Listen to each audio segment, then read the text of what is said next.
major tsunami has struck northeastern Japan, sending a 4-meter wall of water inland, which is currently causing widespread devastation. Now, the tsunami that is currently underway in the northeast of the country was caused by an 8.9 magnitude earthquake, and that struck 130 kilometers off the Pacific coast.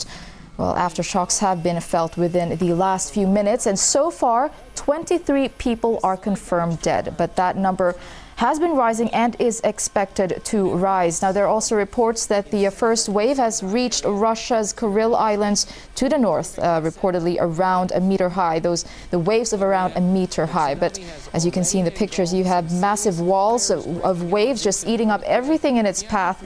Now, the devastation, in the devastation, there are about 200 people who have reportedly been washed away. Several others missing on Japan's Sendai Island. Now, that is the part of the country that's closest to the epicenter. Of course, the damage, the quake itself was also felt in Tokyo, with fires and injuries widely reported. They are still trying to calculate the economic costs, damage to infrastructure. Right now, you're looking at an oil refinery that is ablaze in Ichihara, Chiba Prefecture, and the authorities are still having a hard time containing the blaze. Has been going on for quite some time now.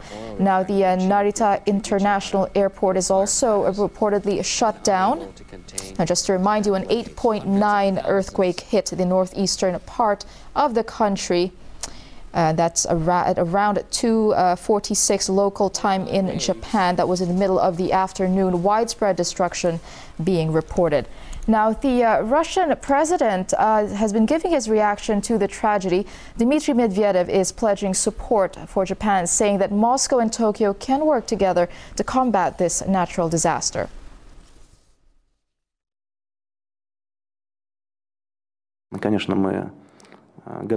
Of course, we're ready to help our neighbors in overcoming the effects of this severe earthquake.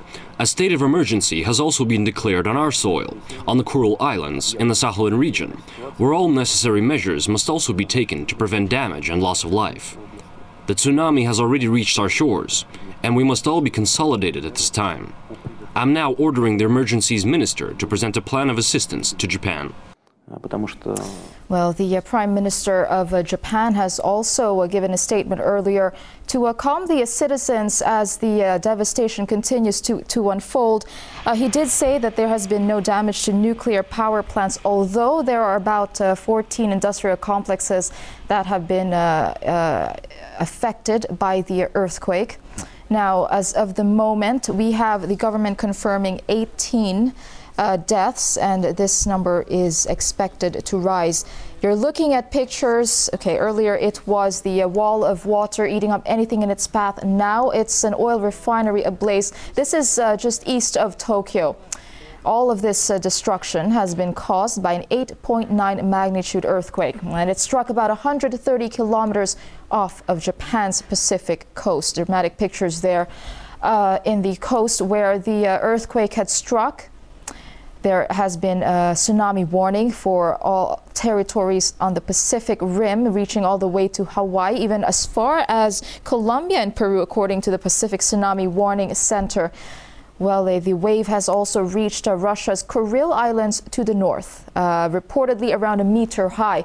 But in Japan, you have a 4-meter high waves sweeping into the Miyagi Prefecture. We have been looking throughout the day at dramatic pictures of water engulfing cars, buildings, and ships. Now, about 200 people have reportedly been washed away, several others missing on Japan's Sendai Island. That is a part on the coastal area that is closest to the epicenter.